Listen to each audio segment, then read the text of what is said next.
Solusi zaman now gitu. Terus mulut saya kayaknya mirip gitu ya. Bu, anaknya ingatkan soal akhirat, Bu. Anda kalau kerja serius, duduk dong di ruang meeting. Chemistry barangkali. Chemistry-nya mungkin. Anda dapat chemistry? Saya juga nggak tahu, saya belum dapat clearance. Boleh saya disclose atau itu. enggak?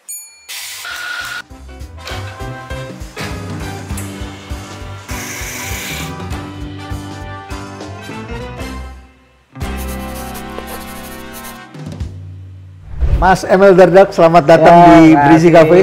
Assalamualaikum, Prof. Waalaikumsalam. Senang kali bisa balik ke rumah perubahan dan kafenya ini cozy banget. Saya justru terima kasih, Prof, sudah meluangkan waktu. Ya, sama-sama ya. Ini yang keberapa kali datang ke sini? Kalau ke rumah perubahan mungkin udah 4 kali ya mungkin. 4 kali ya. Dulu waktu Bupati dan Wagub saya pernah ke sini, tapi ya ini yang mungkin keempat kali mungkin. 4 kali. Ya. Tapi setiap kali saya kesini selalu ada yang baru. Saya dari awal-awal tuh benar-benar tahap awal banget rumah perubahan. Jadi tahu bagaimana perkembangan di Jakarta SK rumah perubahan ini. Sampai kepala dinas saya jadi inovatif sekali. Terus terang salah satu yang kami ajak training di rumah perubahan itu menjadi juga andalan dari Bupati yang sekarang. Itu keluar dari comfort zone. Berapa tahun yang lalu ya ketika Anda jadi mungkin Bupati 2016. Anda mengirim sejumlah kepala dinas ke sini. 2016. Iya. Ya alhamdulillah kalau ada kemajuan.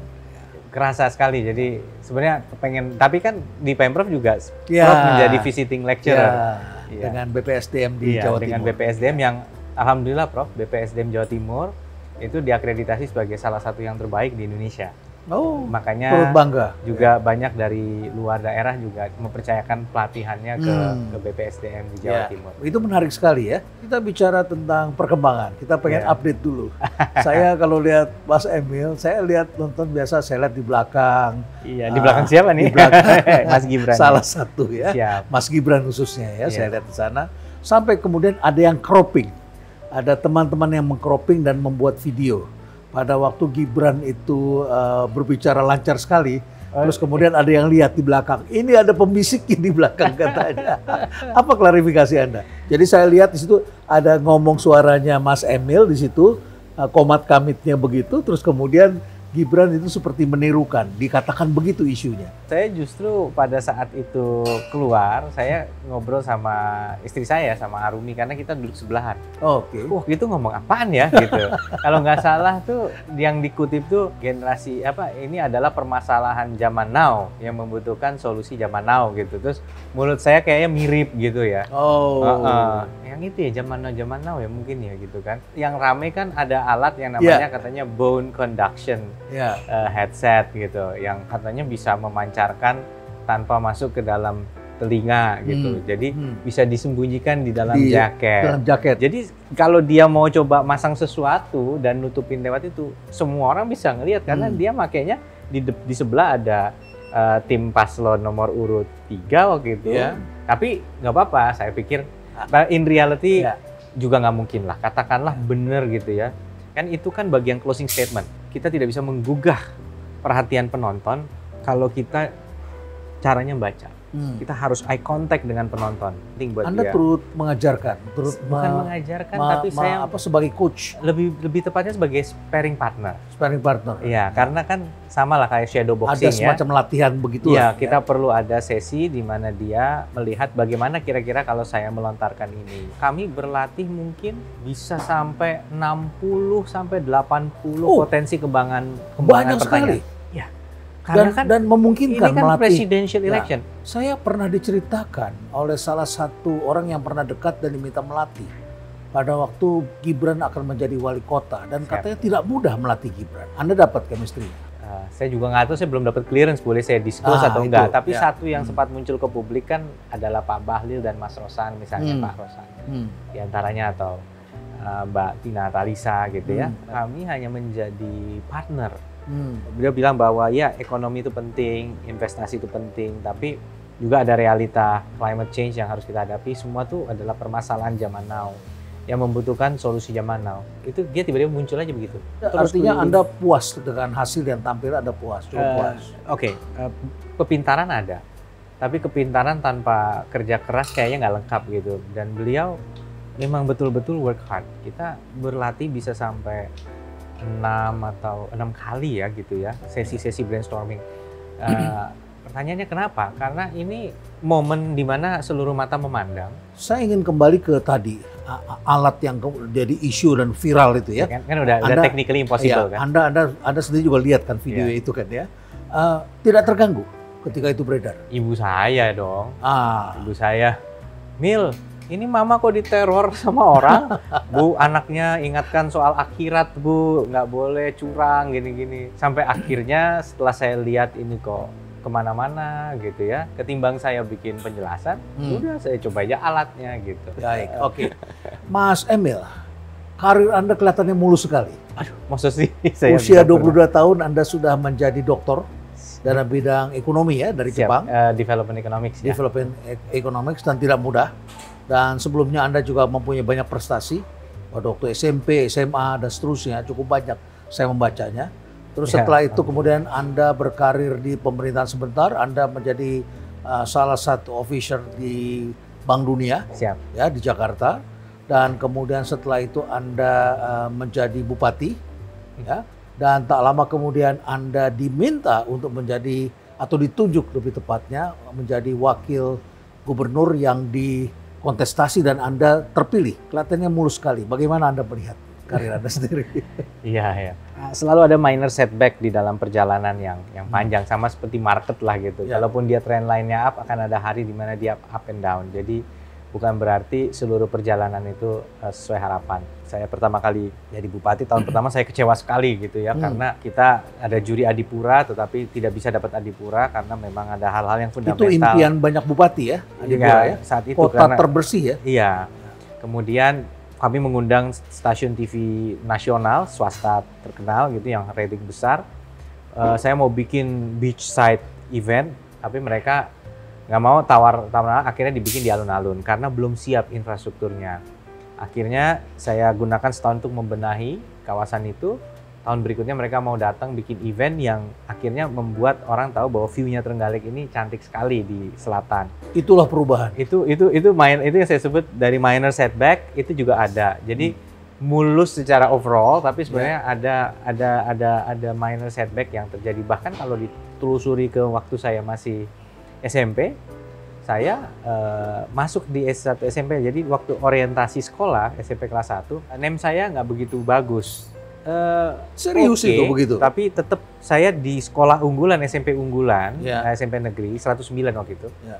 Jadi di masa orientasi siswa, di kelas saya ditegur, kamu gitu. Iya Pak. Kamu berapa NEM-nya? Langsung ditanya gitu. Saya bilang waktu itu NEM saya 41.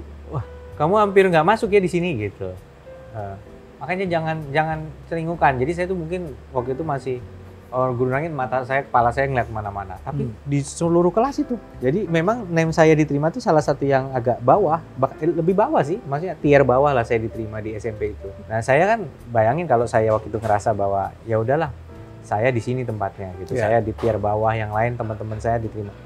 Tapi 3 tahun kemudian justru anak yang tadi ditegur karena NEM-nya hampir nggak masuk itu jadi juara umum, NEM-nya tertinggi pas lulus SMP. Dan setelah itu Anda dikirim ke luar negeri? Saya dapat beasiswa ke Singapura. Jadi bahwa untuk teman-teman yang lihat bahwa sebenarnya ada setback juga di dalam perjalanan, overall-nya kelihatannya trajektorinya up, tapi selalu ada momen-momen tertentu. Ada trajektori lain pada saat Anda kemudian berkarir politik, Anda sempat masuk di PDIP. Begitu ya? Tapi ya, kemudian kita membaca kok ada ucapan yang gak enak, tiba-tiba saya mengambil tanda kutip ya, Anda diambil oleh Pak SBY begitu ya. Saya ingin menjaga relasi baik saya dengan banyak-banyak tokoh-tokoh yang sangat saya hormati di PDI Perjuangan, yang bahkan sampai hari ini kami bersahabat masih dengan baik, bersinergi dengan baik gitu ya. Kita saling menghormati pemahaman kita masing-masing gitu. Jadi kami memahami niatan baik kami tidak ada sedikit pun untuk merugikan partai PDI Perjuangan, ini partai yang juga. Tapi itu termasuk setback atau termasuk juga ada sedikit goncangan sedikit? Ada goncangan dalam konteks begini, bahwa pada saat kami maju di Trenggalek, ada 7 partai politik yang mengusung, termasuk ada tentunya PD Perjuangan yang kursinya paling banyak. Ya. Kemudian ada Golkar, ada Demokrat, ada Gerindra, ada PAN, ada P3, ada Hanura.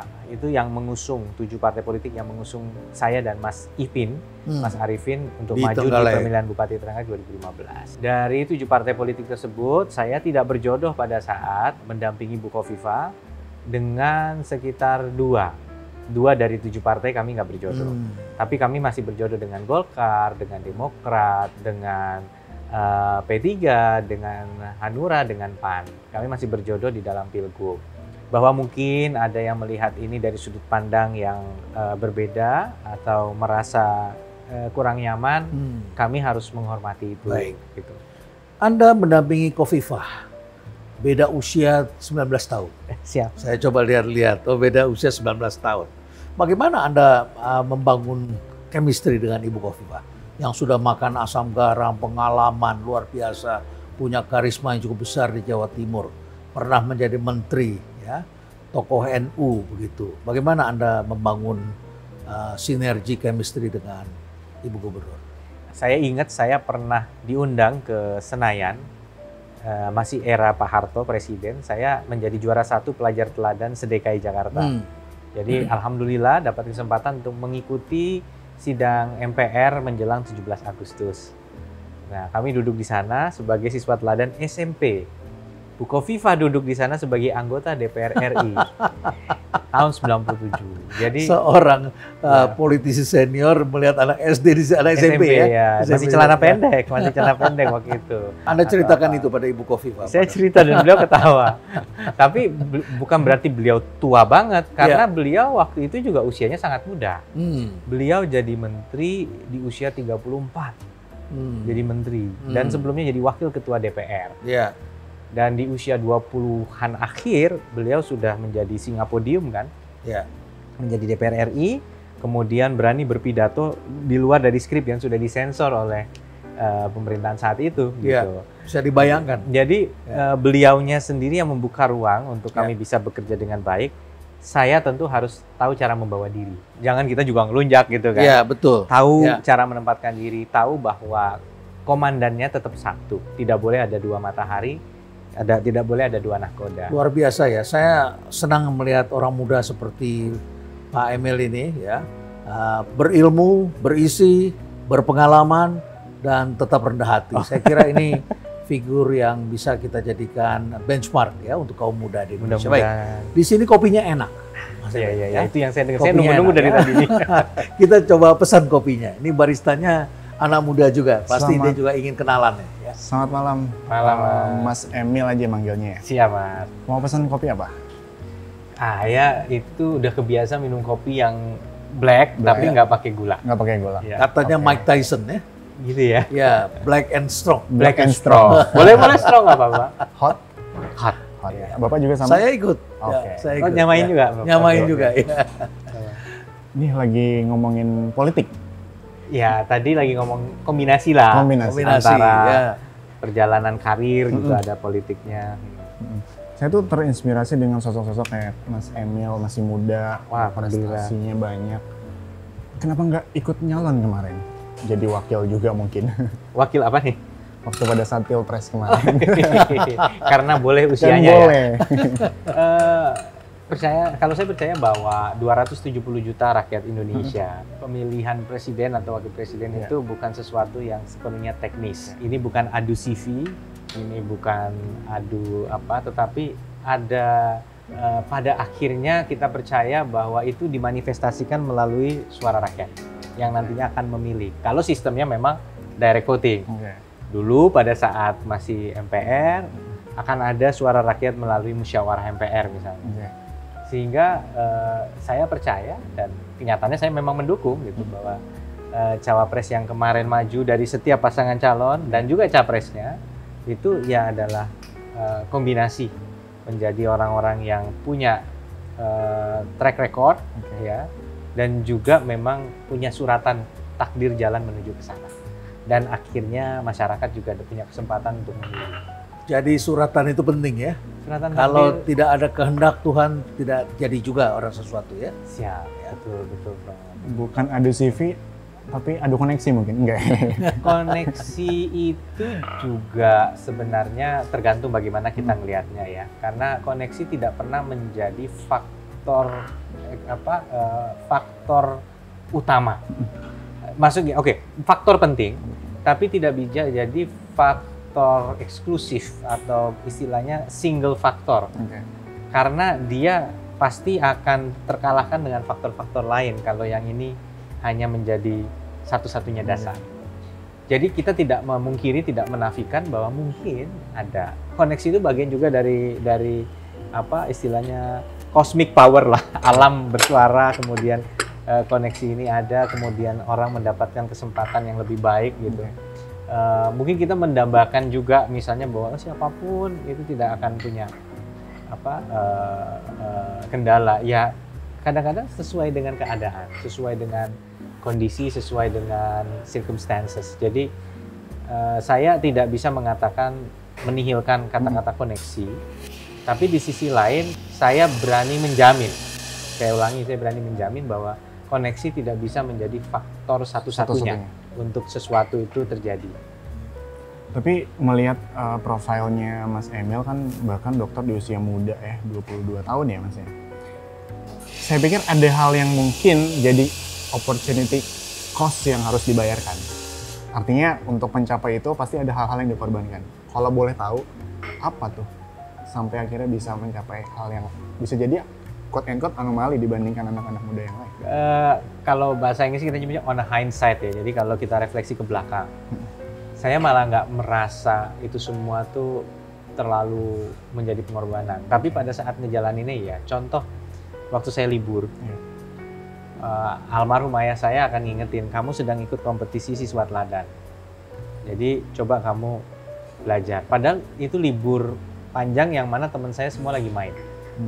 Saya nggak dituntut sih untuk belajar terus, tapi ya saat orang nggak ada belajarnya sama sekali, saya harus belajar karena saya sedang mengikuti kompetisi siswa teladan tadi. Seandainya waktu itu saya nggak mau berkorban, ya mungkin saya nggak jadi juara.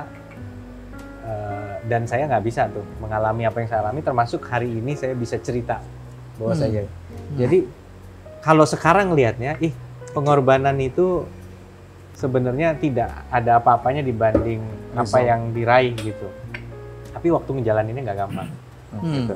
Jadi kalau dikatakan ada nggak yang direnggut, ada yang ini nggak ada, sekarang nggak ada. Tapi pada saat ngejalaninnya ya ada sacrifice yang harus diambil. Mil coba dulu kopinya. Oke, izin Rob. Ya, sudah ada kopi, jadi kita bisa lebih hangat setelah ini. Siap. Wah, oke ini. Asik ya? Ini tapi bukan Arabica bukan? Ini Arabica. Iya. Terus terkait masih soal anak muda sih, karena kebetulan saya juga belakangan lagi gelisah Mas. Ini lanjut sekolah lagi atau matengin dulu experience-nya gitu. Ini kan kebanyakan juga anak-anak muda lain kalau udah mentok nih di karir misalkan bingung lagi mau ngapain, udah deh solusinya S2 deh gitu. Kayak padahal mungkin belum tentu itu jadi solusinya gitu. Gimana tuh Mas? Tujuan S2-nya apa? Misalkan ya ada beberapa yang emang pengen karena kebingungan tadi soal karirnya, soal hidupnya, ya mungkin solusinya keluar deh, apply gitu. Karena gini, kalau memang merasa belum clear mau ngapain setahun ke depan atau 2 tahun ke depan, terus milih ngambil S2 itu baik-baik aja. Tapi kalau berharap bahwa akan ada magic dengan adanya ijazah S2 otomatis langsung dapat kerja, itu kayaknya udah beda zamannya. Dan gaji lebih besar. Dan gaji lebih besar. Gaji lebih besar. Nanti bisa kecewa. Tapi kalau meyakini bahwa jurusan yang diambil, teman-teman yang dikoneksi yang dibangun saat ngambil S2 itu akan bermanfaat, bukan ijazahnya, itu akan jadi investasi yang worth it gitu. Kayak misalnya ada kalau anak akuntansi, itu kan ada itu pendidikan akademik ya, tapi kan profesinya adalah akuntan. Dia harus ngambil pendidikan profesi akuntansi untuk menjadi akuntan publik. Pendalaman. Iya, nah kalau pendidikan profesi itu kayaknya sampai hari ini masih relevan deh. Nah kalau S2 itu tergantung. Misalnya ada juga jurusan yang generalis. Adik saya ngambil teknik fisika. Itu sangat disarankan nggak usah jeda, ambil cepet-cepet ambil. Ya memang sempat magang di salah satu perusahaan. Kecuali dia mau jadi saintis di bidang itu. Betul. Ya. Jadi dia bisa mendalami pilihannya ke mana, karena ada jurusan yang agak sulit untuk bisa langsung dipraktekkan kalau nggak dia pertajam. Nah itu mungkin bisa ngambil S2 langsung. Saya pertimbangan lagi. Tapi Silakan. saya jelasin kayak gini agak sungkan. Kenapa tuh, Mas? Beliau lebih pakar. Saya belajar dari dua sisi lah. Ya ada pengalaman yang berbeda karena Mas Emil 22 tahun sudah meraih gelar doktor dan memang kemudian juga perform. Nah, di dalam- kecuali itu Prof. Ya. Kecuali ngambil S2 karena memang langsung pengen ngambil S3. Nah itu mungkin juga salah satu pertimbangan ya Pak. Ya karena S3 itu memang berbeda ilmunya dengan S2 dengan S1. Kalau S2 Management, S2 dengan S1 relatively banyak pengulangannya. Ya. Tetapi diharapkan mengambil S2 Management adalah orang yang sudah bekerja karena bisa mereview pengetahuannya di lapangan itu seperti apa, belajar case study dan menjadi lebih mumpuni dengan Dulu S2. kan ada syarat minimal 2 tahun kerja Ya, ya Prof betul, supaya masuk ke betul. S2 ya. Ya, belakangan banyak fresh grade bisa langsung ngambil S2. Oh. Jadi mau kemana? Saya pikir-pikir dulu, Mas. Oke, bagus. Emang harus dipikir-pikir dulu. Terima kasih sarannya, Mas. Yang penting S1 selesai dulu ya. Siap, Pak. Baik, makasih Mari. barista. Makasih, Mas. David, Ini beneran barista atau soalnya jago banget ini? Nah, ini barista yang terlatih di sini. Iya. Baik, Mas Emil ada hal yang menarik. Anda beberapa hari terakhir ini sering bertemu dengan Pak Prabowo, bertemu dengan Gibran, ya. Oh ini baru tadi ya, tadi Ah. dengan Bu Kofifa kami.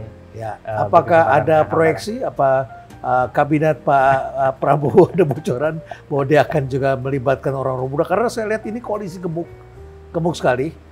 By the way, terima kasih. Ini Anda adalah salah seorang yang berada di 02 yang hadir di sini. Oh masa sih? Wah, saya senang Iya. sekali. Ya. Senang sekali karena perjuangan kelihatan cukup aktif dan saya tidak berhasil mendatangkan 02 di sini. Tapi oke. terima kasih Anda menepati janji karena saya Wah. sudah kontak sebelumnya. Siap, Selama masa siap, Prof. kampanye pun Iya. saya kontak. Anda bertemu secara intensif dengan mereka. Tentu masyarakat juga mengharapkan kabinet isinya orang-orang muda. Begitu. Apakah ada pembicaraan juga ke sana atau ada signal-signal? Kalau dikatakan pembicaraan kesannya tuh misalnya tadi Pak Prabowo atau Mas Gibran tuh secara eksplisit menyampaikan sepertinya tidak. Saya tidak bisa disclose tapi mix signal gitu loh kayak mix signal terjadi itu dan berpotensi juga punya persepsi yang berbeda. Yeah.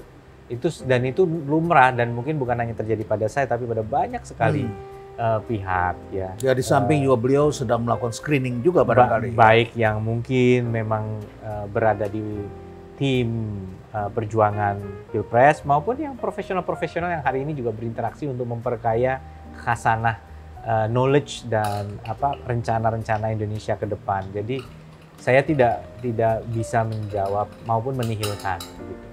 Ya. Tapi Prof, saya rasa yang terpenting saya dan Bu Kofifa sudah menyampaikan kepada publik, memohon doa restu bahwa kami Untuk maju berikhtiar. kembali. Dan memang mudah-mudahan juga partai-partai politik itu kalau Partai Demokrat sudah menyampaikan pencalonannya adalah Khofifah Emil. Nah, mudah-mudahan juga partai-partai yang sudah memberikan dukungan kepada Bu Kofifa juga akan kita ketemu jalan untuk bisa berjuang bersama dalam sebuah platform yang kebaikan bagi para partai. Karena kan ini mempertemukan kepentingan partai-partai ini yang Ini harus bulan apa didaftarkan sebenarnya? menurut KPU, PKPU katanya Juni. Agustus masih. Agustus. Masih bulan Agustus. Pemilihannya bulan Pemilihannya Oktober. bulan November. Oh November. Ya, Jadi Prof. setelah Setelah presiden pelantikan terpilih ya. presiden, Setelah ya. presiden terpilih dilantik ya. Baik. Walaupun katanya ada anggapan bahwa dimajukan juga baik sehingga ada waktu yang cukup untuk kemudian tidak terlalu lama lah itu kemudian terjadi jeda karena saat ini banyak sekali yang diisi oleh PJ pejabat yang kemudian artinya dia merangkap tugas begitu. Dengan tugas tetapnya ya. Walaupun saya melihat PJ ini bekerja dengan baik juga. Baik, oke. Mas Emil, ada hal yang menarik di tempat Anda. Anda memantapkan Provinsi Jawa Timur sebagai lumbung pangan nasional. Ya, Bu Kofifa kalau mungkin maksudnya ya. Bersama dengan Ibu Kofifa, Bu Kofifa dengan Anda memantapkan Jawa Timur sebagai lumbung pangan nasional ketika dunia sedang mengalami kesulitan pangan dan Indonesia pun juga sedang sekarang mengalami kelangkaan beras misalnya. tapi itu tidak tampak di Jawa Timur.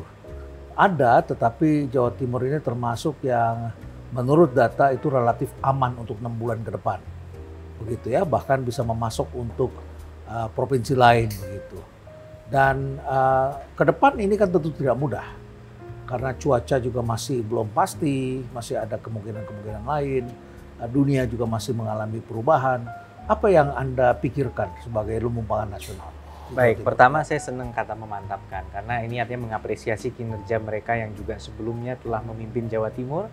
Pak Dekarwo dan juga dengan spirit Jerbasuki Mobeot, ya ada hasil tanpa pengorbanan. Masyarakat Jawa Timur ini juga para pelaku sektor agronya ini juga sangat gigih bekerja. Kita melihat bendungan yang sudah dibangun, ada bendungan Gongseng di Bojonegoro, ada bendungan di Pacitan, ada bendungan di Ponorogo, di Trenggalek juga ada, terus ada bendungan di Nganjuk, Semantok. Cukup banyak ya di Jawa Timur ya? Banyak, ya. Ini memberikan peluang untuk mencapai 2 hal. Satu adalah meningkatkan intensitas tanam sawah-sawah, tapi yang tidak kalah penting juga mengendalikan banjir. Nah, inilah yang kemudian digabung dengan program embung-embung desa misalnya, itu membantu ketahanan air, karena kita tahu bahwa climate change ya ini justru menyebabkan terjadi kemarau yang lebih berkepanjangan. Dan begitu musim hujan, curah hujannya luar biasa tinggi. Nah, maka diperlukan bangunan-bangunan pengendali air untuk bisa meregulate water tadi, air. Nah, inilah yang kemudian kami rasakan bersama juga tadi Ibu Gubernur sangat atensi. Jawa Timur ini memang provinsi industri. Lebih dari 30% GDP-nya, PDRB-nya itu dari manufaktur. Pertanian sekitar 11-12%. Tapi sepertiga angkatan kerja kami bekerja di pertanian. Nah, apa sih modal terbesar bagi petani? Mereka harus sejahtera dulu. Kalau mereka lemes, keluarganya juga sulit. Bagaimana mereka bisa kerja di sawah dengan produktif? Itulah sebabnya kita mencoba memapping data. Ini kita menggunakan big data juga atas amanah Bu Gubernur, antara data kemiskinan dengan data okupansi tadi. Dan kita ketemu tadi bahwa banyak kabupaten yang penganggurannya rendah, tapi kemiskinannya tinggi. Jadi kemiskinan mereka bisa 15-16%, tapi pengangguran cuma 3-4%. Artinya banyak sekali yang bekerja tapi miskin. Sehingga kalau orang mengatakan permasalahan orang itu miskin adalah karena dia tidak bekerja, ini terbantahkan di sini. Ya. Nah, ternyata setelah kita lihat lagi lebih dalam, kebanyakan itu terjadi di daerah yang agraris. Dan itu tadi ya, dengan segala hormat, memang menanam padi itu kan harganya dijaga supaya tidak boleh terlalu tinggi, karena ini masyarakat harus bisa tidak besar ke margin yang mereka dapatkan. Nah, inilah makanya kita harus jaga jangan sampai biaya produksi naik terus. Ya, kalau Anda kelak terpilih kembali bersama Ibu Khofifah, kemana arah pertanian ke depan? Karena ini saya baru saja membuat satu konten. Karena dulu kita bicaranya VUCA, sekarang ini sudah ada istilah baru, framework baru namanya BANI, brittle, anxious, non-linear, incomprehensible. Jadi brittle ini rapuh, masa depan ini rapuh, mudah pecah, dan ini kelihatannya solid dibandingkan fragile, tapi fragile, tapi kelihatannya strong, tapi sesungguhnya fragile begitu ya. Dan sungguh saya khawatir sekali kalau kita bicara sekarang, kita lihat perusahaan seperti Boeing saja bisa membuat pesawat terbang jatuh begitu ya, dan kemudian didenda 2 miliar US dollar. Atau di Jepang yang segitu disiplinnya pesawat bisa tubrukan. Bisa tubrukan, bisa terbakar, bisa kita lihat Toshiba skandal keuangan. Tidak kita pernah duga perusahaan sebesar itu bisa punya corporate governance. Di samping juga terjadi di Indonesia, tentu kita lihat ada peer-to-peer lending juga mengalami satu musibah begitu ya. Tata kelolanya ternyata kita pikir strong, ternyata fragile begitu. Kalau Anda terpilih lagi, pertanian tuh kira-kira apa ke depan kalau kita melihat dunia dengan keadaan pangan seperti ini? Apa yang bisa kita lakukan? Kita masih punya rasa penasaran, makanya belum ada. Kita selalu punya indeks, misalnya panen sekian per hektar gitu ya, berapa ton per hektar. Cuman memang kan kita belum pernah membandingkan misalnya intensitas pemupukan di Indonesia, intensitas penggunaan air di Indonesia dibandingkan dengan di negara lain seperti apa. Sama-sama sekian ton, tapi effortnya sama nggak gitu. Kita mengukur dengan NTP, nilai tukar petani. berapa income dibandingkan dengan expenditure petani misalnya. Tapi juga isu anak muda ini kan menarik sekali, ya. Mas Emil ini adalah tokoh muda, punya karir di bidang politik, tapi juga senang melihat dunia baru ini. Dunia digital, dunia IT, dan lain sebagainya. Itu realita yang nggak bisa kita hindari. Realita tidak bisa kita hindari, apalagi Anda adalah orang muda. Tapi ada hal yang menarik bahwa saat ini dunia juga sedang mengalami perubahan lain. Sehingga kemudian banyak negara mengalami talent shortage. Talent shortage. Belum lama ini kita baca berita, ada sekelompok anak-anak muda yang pindah ke warga negaraan Singapura.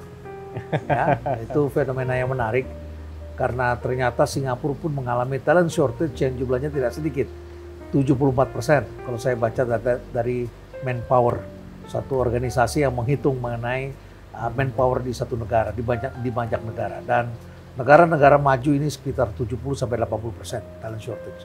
Artinya ada skill set baru. Dan kita memerlukan lulusan-lulusan dengan skill set baru. Ya. Dan Anda dikenal sebagai orang yang juga kemudian mengembangkan pendidikan di Jawa Timur. Saya dengar selama Anda menjadi wakil gubernur, Anda sempat bertemu dengan salah satu sekolah internasional yang besar dari Inggris yang akan juga membuka sekolah yang sangat menarik. Ya. Apa itu sekolahnya? Namanya? King's College London mungkin. King's College, wow. Ya, jadi itu salah satu sekolah terbaik di Inggris. Sekolah terbaik di Inggris dan di ranking di dunia juga terbaik, dia top 50 universities. Kami beruntung bahwa King's College London ini jodoh ya, mereka mungkin mandang Indonesia sebagai negara yang besar, negara yang kan separuh dari ASEAN itu kan, ASEAN is an emerging economy, ASEAN, Southeast Asia. Tapi juga Asia Tenggara ini separuhnya itu Indonesia ada sendiri. Di sini.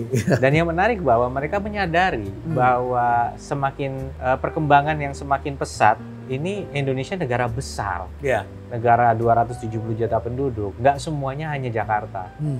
Maka mereka kemudian melihat Jawa Timur sebagai notabene adalah perekonomian terbesar kedua di Indonesia setelah DKI Jakarta. Dan di situ kemudian ada satu kawasan ekonomi khusus yang diberikan statusnya oleh Presiden, dan di sana kita jadikan semacam digital economic zone. Yang sudah berjalan di sana ada klaster untuk animasi. Jadi studio-studio animasi itu berkantor di sana, jadi satu buah klaster, dan mereka sudah mengerjakan animasi untuk klien-klien bahkan dari luar negeri. Jadi ini skill set baru yang tadi saya sebutkan, ya? Betul, skill set baru animasi, kemudian filmmaker, kemudian yang terakhir adalah coding factory. Oh, ini jadi, semua new skill set. New skill set disediakan di sana, dan mereka di saat orang trennya work from home, tapi ternyata tetap dibutuhkan sebuah ekosistem untuk terjadi knowledge diffusion tadi gitu. Makanya co-working space kan juga katanya laku karena orang tetap butuh networking, tetap butuh ngulik bareng gitu istilahnya. Ini barangkali yang disebut oleh Satya Nadella sebagai Microsoft. Microsoft. Dia menyebutnya ada dua revolusi. Yang satu adalah hybrid, bekerja hybrid, dan yang kedua adalah work reshuffle. Jadi cara bekerja baru. Ya, orang bilang kan dulu we used to work together in the office, share the same, we use office equipment. Dan we work in the office. Tapi sekarang justru we use our own equipment gitu kan, kita pakai laptop sendiri. Nah, bergeser dari working together karena harus work together. Pada tempat sekarang kita bisa kerja sama. dari mana aja, tapi menjadi working alone together. Di co-working space semua punya kerjaan sendiri-sendiri. Tapi mereka ingin side by side karena butuh interaksi sebagai makhluk sosial dan butuh tadi kolaborasi, connectivity, sharing. Itu yang kami tangkap. Ada open office environment, terus suasananya lebih casual gitu. Tapi tetap perlu kolaborasi, tetap perlu ketemu. Tapi juga itu tadi, saya juga ketemu Gen Z, saya bantu beberapa. Itu kalau dipantek duduk di meeting room. Oke, di satu sisi ya Anda kalau kerja serius duduk dong di ruang meeting. Jangan celinguan, jangan multitasking gitu kan. Tapi yang terjadi mereka fatigue langsung. Dalam waktu 1 jam langsung turun. Karena kerjaan-kerjaan yang dulu kita sebut hustle ya, itu udah mulai tergantikan sama AI nggak sih? Sekarang AI udah bisa propose design layout yang kita tinggal memberikan perintah, kita dapat alternatif, kita bisa. Jangankan begitu, riset pun kita bisa serahkan pada AI. AI, tolong risetkan tentang ini. Cari ini bahan-bahan yang cocok dengan dia berikan dalam waktu hanya berapa detik. Yang harus kita lakukan wisdomnya kan, bagaimana ya. kita menggunakan tacit knowledge kita untuk melihat dari lensa yang berbeda. Dan memverifikasi apakah ini benar atau tidak. Parallel track ya. Ya, Anda pernah bercita-cita untuk menjadi profesor di bidang sains, kalau saya baca. Dulu cita-cita dulu saya pengen jadi seperti prof, guru besar. Cuman saya terakhir tahun 2010 mengurus kepangkatan sudah lektor, Prof. Sejak itu, habis itu 2011 saya masuk kantoran di Penjaminan Infrastruktur Indonesia. Itu saat benar-benar regulasi sudah mulai matang untuk mengegaspol yang namanya pembangunan infrastruktur berbasis public-private partnership.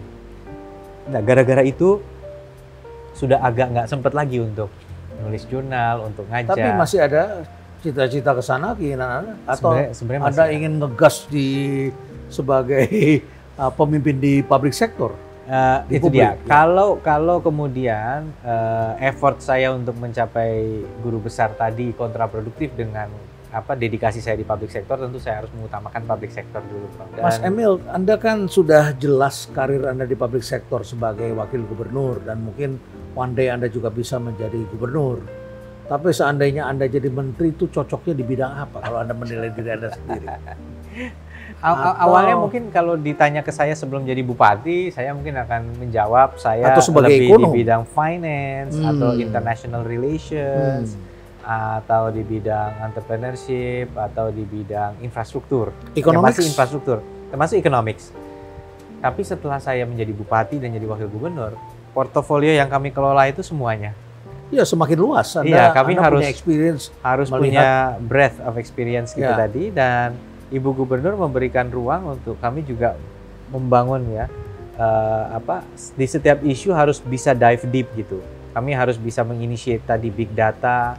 Kita jadi paham bahwa kata kuncinya ini data itu si warga A, si Fulan di dinas pendidikan dia wali murid, di dinas kesehatan dia pasien, mungkin punya penyakit kambuhan, di dinas pertanian dia kelompok tani, di dinas sosial mungkin dia income levelnya bawah. Itu nanti yang ngetok pintu dia, setiap dinas ngetok pintu berkali-kali, nggak efisien. Jadi Anda sudah terbiasa melihat secara integrated. Cross tabulasi, berbasis nomor induk kependudukan.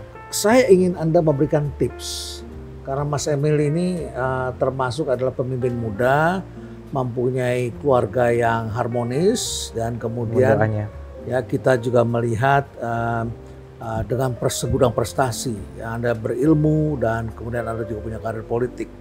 Tapi orang seperti Anda ini tidak banyak. Kayaknya semakin banyak sih, Prof. Dalam arti begini, ini kita selalu penting sekali untuk menjaga integritas bangsa begitu ya, masyarakat kita bisa memberikan contoh. Anda menikah, mohon maaf ini saya bertanya, Anda menikah dengan istri Anda adalah seorang selebriti, ya. Sebelum Anda menjadi pejabat, Anda sudah menikah, begitu ya. Nah, tapi kita perlu memberikan tips kepada kaum muda. Apa yang bisa kita sarankan? Saya kenal Arumi di usia yang relatif muda, dia 17 tahun, jadi relatively karakternya memang apa adanya begitu ya, dan sampai hari ini tidak terlalu berorientasi pada merek, tapi pada feature, pada quality. Jadi kalau misalnya ngomong tas gitu, dia lebih ngomong speknya gitu, sehingga saat ketemu di Banyuwangi ada tas kulit yang kualitasnya bagus, dia beli tanpa peduli mereknya apa. Mungkin nggak tahu ya, ada yang bilang ya enak lah, Arumi udah seleb sehingga dia nggak insecure. Dia pakai apapun juga nggak insecure, pakai apa aja juga tetap aja seleb, malah tambah dipuji. Coba kalau kita bukan seleb, pakai tas yang nggak branded, ya makin nggak dianggap orang.